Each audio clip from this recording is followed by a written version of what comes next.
What's up, guys? This is the 13th Necromancer, and today I will be presenting you with a Bujin deck profile. Now, I have liked this deck for quite a while now, and it's just pretty interesting to me always.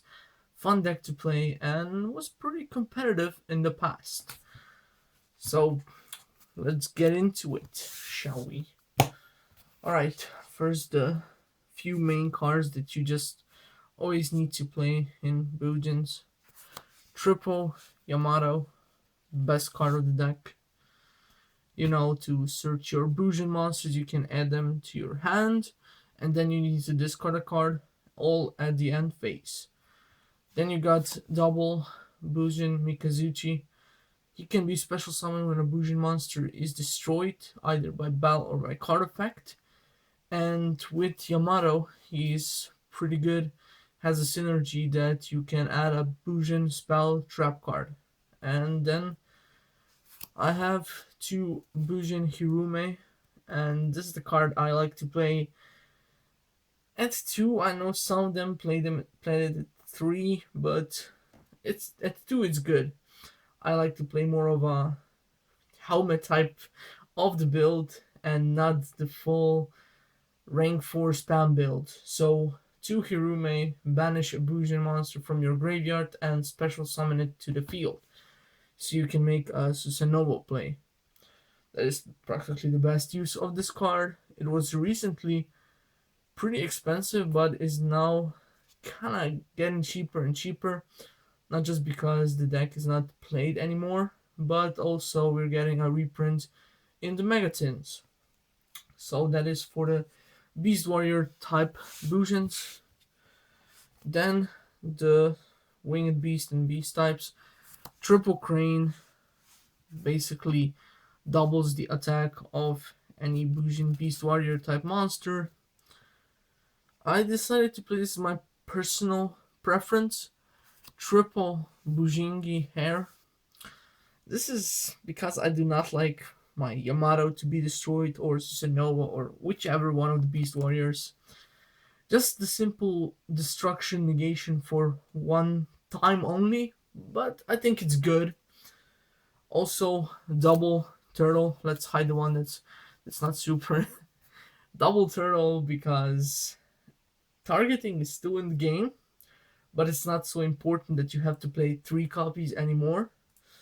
That is why I've cut it down to 2, mostly because of space issues.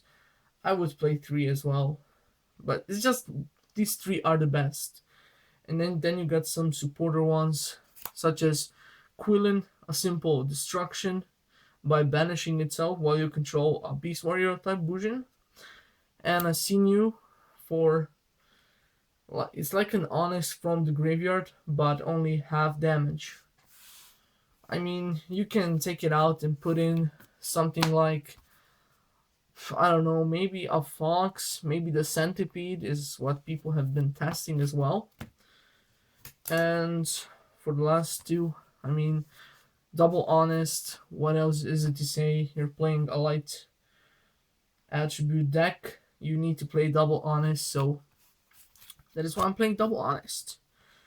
Also, double effect veiler, simple effect negation, and you do not need your typical traps like breakthrough skill or Phoenix chain. And I just like to play veiler more, and in the future I'll probably make the extra deck cater to the effect veiler attacks by using an Armadis. That's one other thing you can do. And then for the spell cards, I got triple tanky, simple searcher for the deck. You need to play a 3 off. You got a lot of Beast Warriors in there.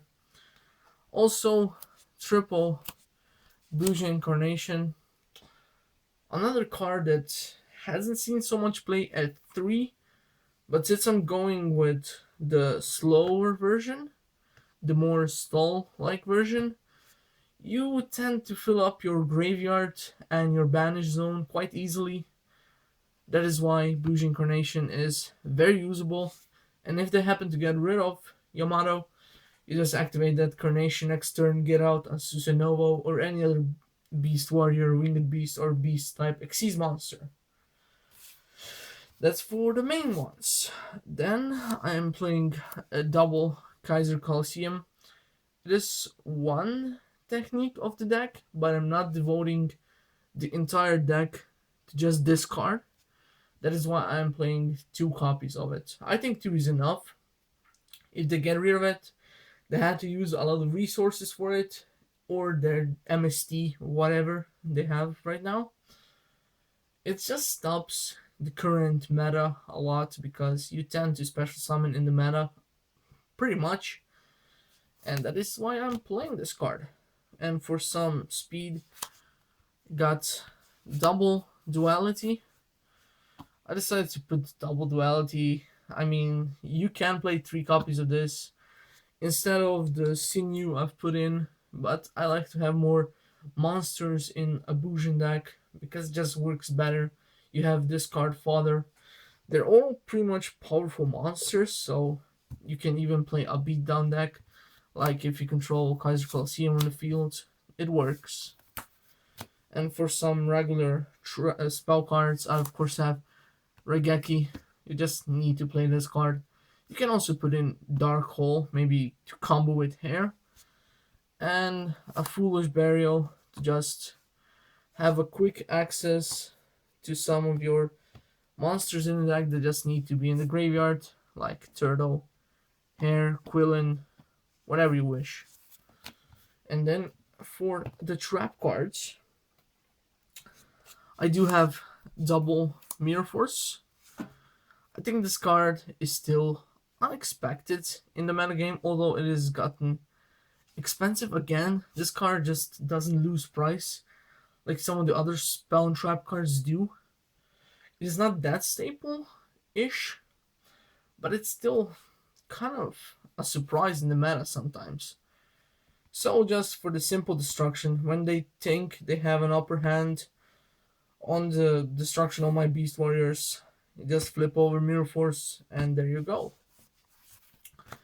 Then for the very staple-ish cards, Solemn Warning, Compulsory Evacuation Device, and Vanity's Emptiness. Not much to say about it. And for last two cards is my personal preference. I think the best card in the game. That's a big word, but it's my favorite card to use, which is double Traptrix, Trap Hole Nightmare. I don't know if you can see it from that angle. Yeah, double Traptrix, Trap Hole Nightmare. There's a lot of special summoning going on in the game. There is a lot of effects of those special summon monsters, and this card is always useful. I mean, unless you're playing some stupid mirror match, but that won't happen that much. Maybe even only against Yusendus. That's one of the hardest ones, only because they just normal summon. But you have your Veilers and whatever more. So let's get into the extra deck. Got triple Bujinte Susanoo. You just need to play this card at 3. It's a searcher by detaching an Xyz material. Also has a nice continuous effect that it can attack all monsters your opponent controls once each. Very good effect. And from that effect, you also can send monsters to fill your graveyard, such as Turtle and Hare are the main ones you're gonna do. You got Kagutsuchi, basically playing one off each Xyz monster just to try them out in the deck. They're very situational, except Susanoo and Tsukuyomi is the one that is not situational as much as Kagutsuchi is. Kagutsuchi is like a beatstick of the deck, and it can power himself by milling 5 cards of your deck when he is Xyz summoned. What the hell? And Bujinki Amaterasu, if you just have, like, what the hell? Alright, it was just... Okay, so Bujinki Amaterasu is here if you have 3 level 4 monsters. If it somehow happens in the game that you have Yamato on the field, you have a Hirume in hand, and another normal summonable monster, and a filled graveyard and banish zone. Late game, this card could come in handy, because it works well with the banish zone.